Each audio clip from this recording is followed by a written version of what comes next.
got to say about that? I didn't bust it, honest. He's telling the truth, Mr. Drysdale. It was hanging in pieces like that when we moved in. Yes, sir. No, it's supposed to be like that. It was made that way. It's been like that for 200 years. 200 years? Hey, this house is older than it looks. Pedro! Oh, I plumb forgot. Granny wants to see you. Let's get out. All right, Uncle Jed. Nice boy.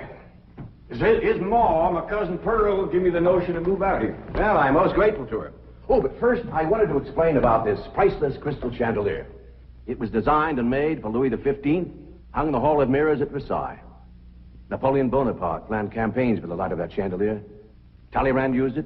Wellington, Disraeli, Bismarck, Wilson. Mr. Drysdale, we're just plain folk. We don't mind a few things being secondhand.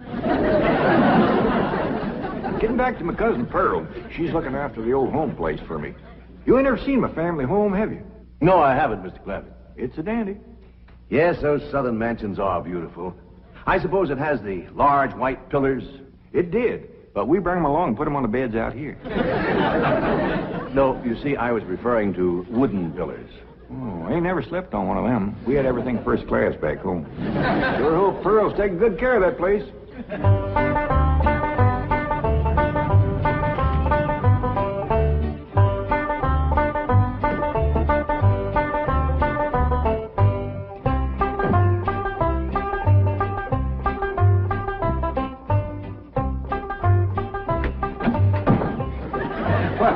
Hello there.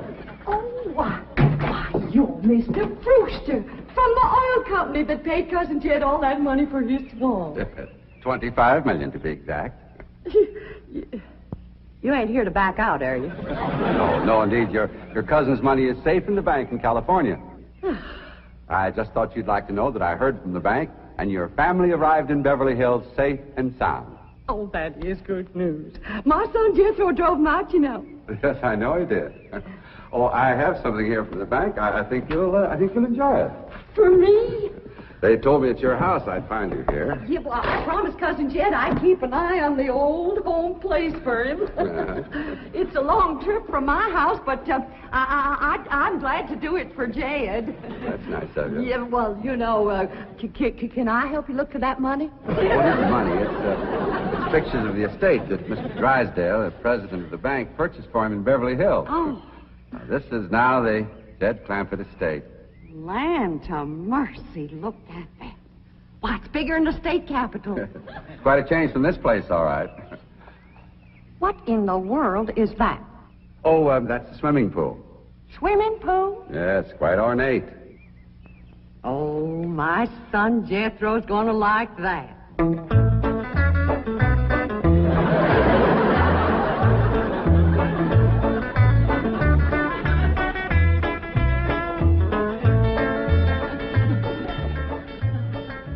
Granny, when we's done washing, can I go swimming here in the cement pond? Of course not. I don't allow nobody splashed around in my wash water.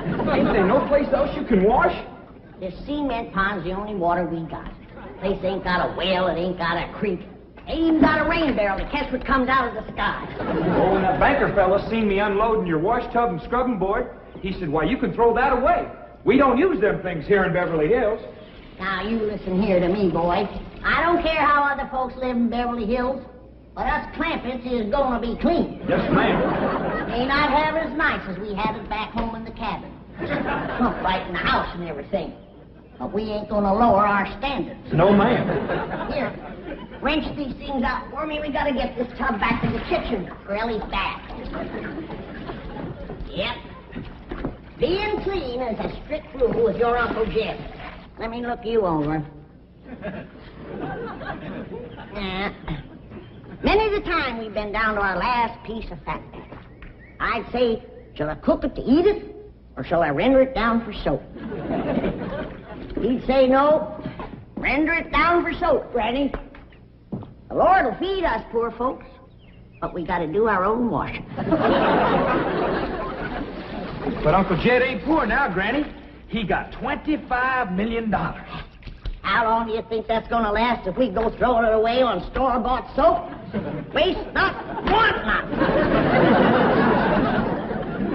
Now, here's a view of the entrance hall. My stars and garters. Why, it's a palace. Whoever would have thought that my cousin Jed would be living in an estate like this? Well, the credit is yours. You're the one who talked him into moving. Oh, well, I put the notion in his head. But it was really kind of Ellie Mae when. Yes, his daughter will have a wonderful life as a Beverly Hills debutante.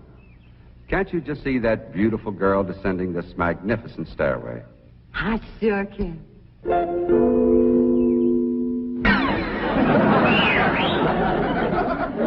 Ellie Mae, I don't reckon that's the way a young lady comes down the steps in Beverly Hills, is it, Mr. Drysdale? Oh, not as a rule, no. Oh, I can come down the other way. Watch this.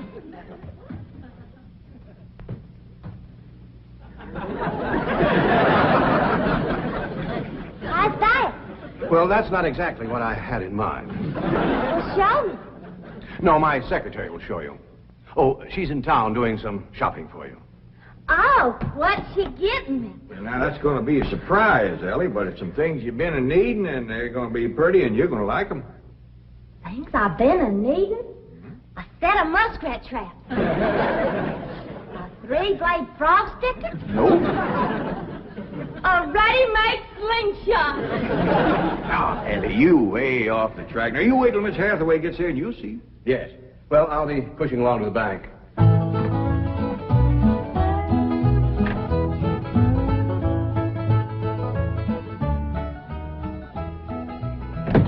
Now, don't you worry about your daughter, Mr. Clampett. When my secretary gets through with her, you'll think she's been to finishing school. I sure wish my cousin Pearl was out here, fixing Ellie up. She's a whiz at fancy sewing. Oh, is she a dressmaker? That woman can make anything. Why, she can pick up a handful of straw, and before you know it, she's made a hat. That's remarkable. So she's a milliner. Oh, she's a Clampett. Married a Bodine. I don't recall knowing the milliners. Milliners are women who make hats. Now, that's Pearl, all right, but she's a Clampett. You talk about making hats. Pearl made herself a hat one time that was shaped just like a bird's nest. And in there on the nest was this blue jay a-setting on her eggs. Well, sir, they come from everywhere to see that hat, to study it, to see how Pearl made it so as they could copy it. Boy, there was dozens of them from all around. Hat designers? No, blue jay. Never did catch on too good with people. For a while there, Pearl couldn't hardly go out of the house without a bunch of blue jays taken out after her. Sure wish she was out here. She'd have Ellie slick as a picture in a catalog. Yep. I ought to be out there in Beverly Hills helping Cousin Jed. Well, he certainly has plenty of room for you. This mansion of his has 32 rooms and 14 baths. 14 bathrooms? Yes. A sunken marble bathtub. Oh, I can just see Ellie Mae having herself a bubble bath in there.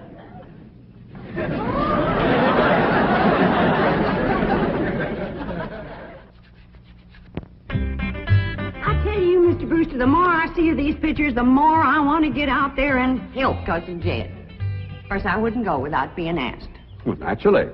But, I think you should go. I've been asked. Well, now, it's not exactly my province. Well, why don't you telephone your cousin and talk to him? Oh, why, there ain't a telephone within 40 miles of this place. Nearest one, I guess, is at the International Emporium, clean over to Oxford. Well, I'll be happy to drive you over there. Oh, I couldn't let you drive me all that way just to use telephone.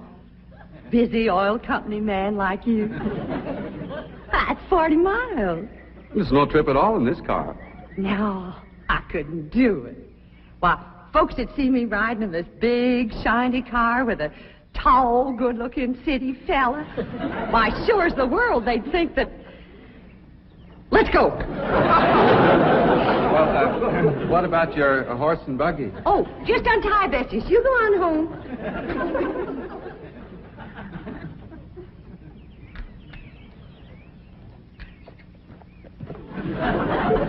Well, Bessie's headed for home, all right. Mrs. Bodine, how long has your buggy been hitched there? About an hour. Why? Why, Blue Jay built her nest on the seat, and she was sitting on her egg. Oh, shoot. I wanted to wear that.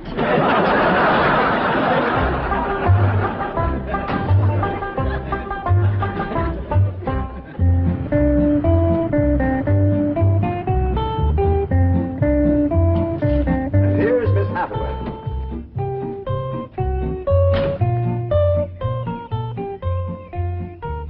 Mon capitaine, je suis traiteur. Fine. Ready for Ellie Mae? Gentlemen, aided and abetted by the gossamer garments, exotic lotions, and other feminine appurtenances within these cartons, I am ready to assume the role of Pygmalion and transform that barefoot Galatea into a striking and sophisticated paragon of Beverly Hills literature. That's yes the hard way. Well, duty calls. I leave you in capable hands. Goodbye, Mr. Clampett. Thank you, sir. Chief, Well, that sure is neighborly of you, Miss Hathaway. You reckon you can handle Ellie Mae? Uncle Jed, Granny says... Oh, howdy, Miss Hathaway. no, bonjour, Jethro. Here are them things in for Miss Hathaway, Jethro. I think she kind of likes you, boy. She does?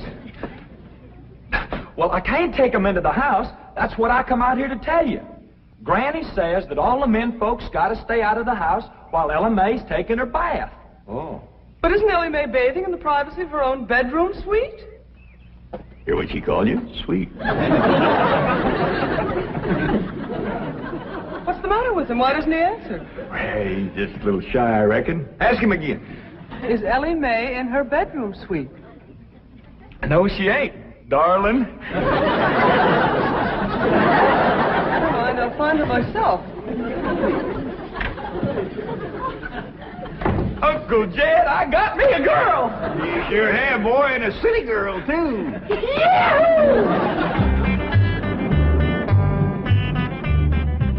Some city girls I were about. Jesso's such a good-looking boy.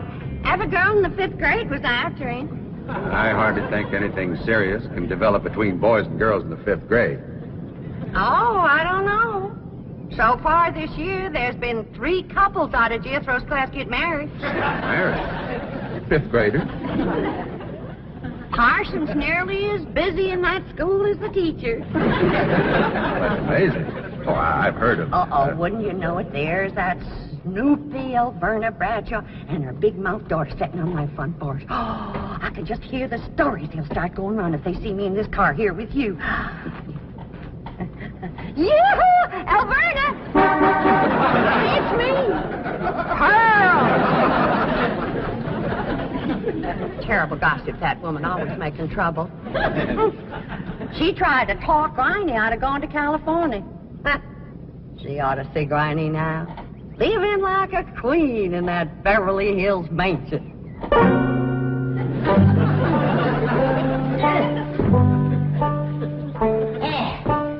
I should have listened to Elverna Bradshaw and stayed home.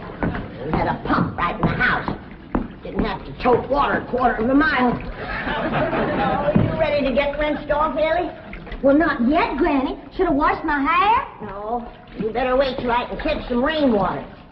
That pond water smells like it's got medicine in it. I wondered why there's no fish in that pond. Yeah, I reckon that water killed them fish.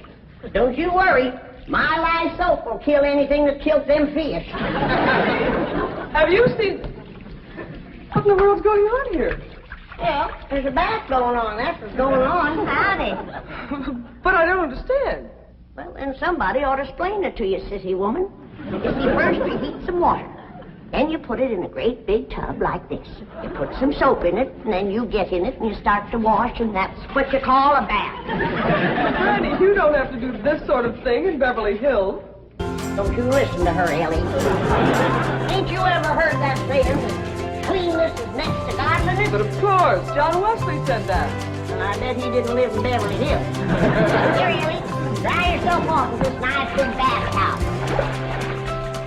My girl. I'll rinse off that old lye soap. Lye soap? Did you say lye soap? That's right. Make it yourself. But that will ruin this beautiful girl's delicate skin. I've been washing with it for 72 years. Look at my skin. It's like leather. Yeah. Nice, ain't it? Granny, I hope you will forgive my momentary bewilderment at this primitive form of ablution, but please let me explain. Well, first explain what you just said. Well, Ellie Mae has a beautiful big bathtub upstairs. Upstairs? It was hard enough carrying the water in here. I ain't going to tote no water upstairs. You don't have to. There's a big, beautiful... Haven't you been upstairs? No. Jed said that probably belonged to somebody else. Ain't that right, Ellie? Yeah. Paul said he heard tell that folks sometimes live one family right on top of another. But that's only in apartment houses. This entire house belongs to you. And each one has his own individual bedroom suite. Come along and let me show you. And also the lovely things I brought from town. Well, you go ahead. I'll be up directly. What all did you bring from town? Everything, Ellie. Everything from chapeau to pumps. Pumps! Praise the Lord. Now I won't have to tote water. Jethro? Yeah, Uncle Jed? Now, as you're going to be keeping company with a girl, is there any questions you'd like to ask me? What kind of question? Oh, about girls.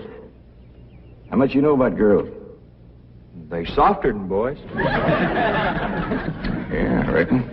You speaking? And they shorter and rounder. Yeah? And the hair's longer and it smells sweet when you snuggles up to 'em. Oh, so you've been doing some snuggling, have you? I done more than that. Yeah, well, I reckon you better tell me about it. Who was she? Prettiest girl in the hills. Big Mouth Bradshaw. Well, Verna's girl. I hear tell she's kind of fast. Is she ever? Uncle Jed, I was walking past the cabin, and Big Mouth, she calls out the window to me. She says, "Howdy, Jethro." She says, "My ma's just made a big batch of cookies. Come on in and have some." And I says, "Sure your ma won't mind?" And she says, "Ma's gone, and so's Pa. I'm here all alone." Well, Uncle Jed, I was in that house before you could wink an eye. Can't say as I blame you. No sooner was I inside, the Big Mouth, she puts a music record on the phonograph machine and commences to sashaying around, a twisting and a turning. Dancing. Yeah, I reckon so. Anyway, she says, "Put your arms around me, Jethro, and I'll teach you the two-step." What'd you say? I says, "Listen, Big Mouth," I says, "here we are all alone. Your ma and your pa gone. And you think that I'm going to waste my time dancing?" I says, "Not me, sister. Bring on them cookies."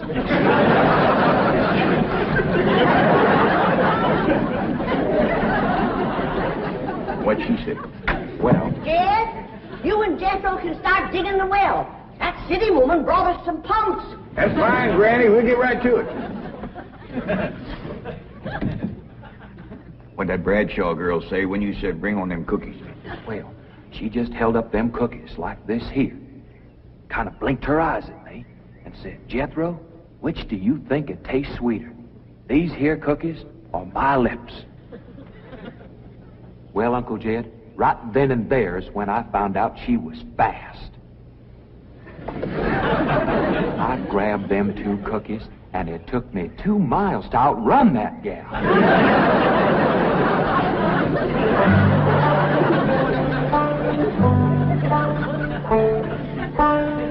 Jethro,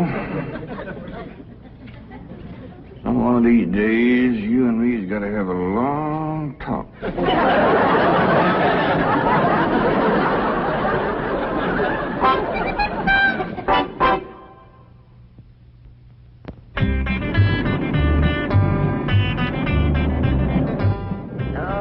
Yes, he's a lady killer, that bar mine. While Verna Bradshaw's daughter traced him all the way home one day. Sounds like Jethro has a lot of charm and sex appeal. Oh, he has. It's funny how a daughter can take after her father and a boy can favor his mother. Yes. I ought to be out there looking after Jethro. You know, Jed's going to need him to help garden a place this big. Well, most Beverly Hills mansions have regular gardeners. And, of course, a complete sprinkling system. Sprinkling system? Oh, yes, indeed. That entire lawn is crisscrossed with underground pipes. Land to mercy.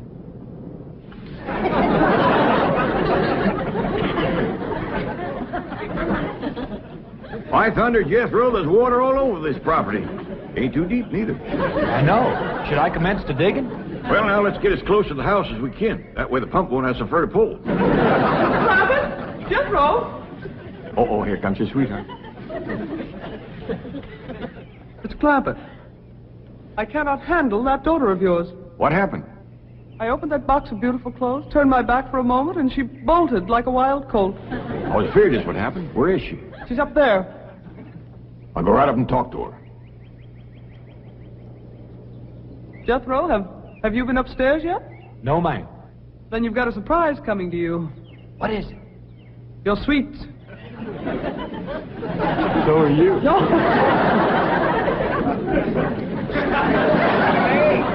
Oh, howdy, Pop. Wait. I'm ashamed of you. Running off from Miss Hathaway. I didn't run away from Miss Hathaway. What'd you climb up here for? To cut a fork for that new store-bought slingshot she brought. Did she bring you a slingshot? Fanciest thing you ever did see. Just a minute, I'll hook it up and you can see for yourself.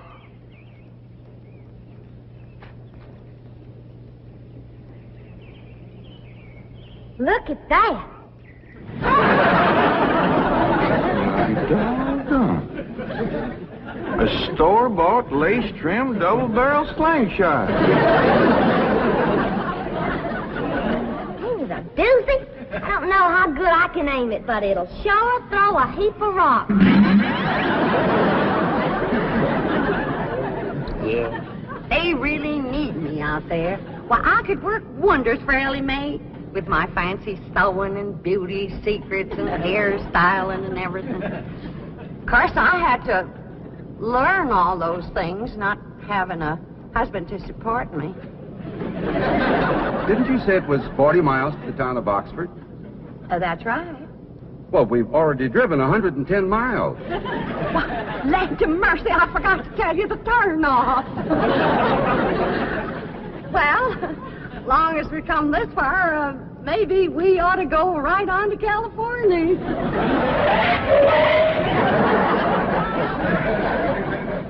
I tell you, Granny, there's so much water here, you could shoot a load of buckshot in that ground and bring up a dozen springs.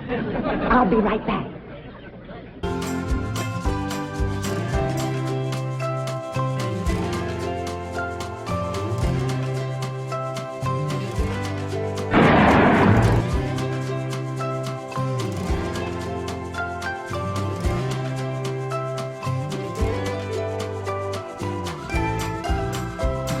I ain't never missed yet.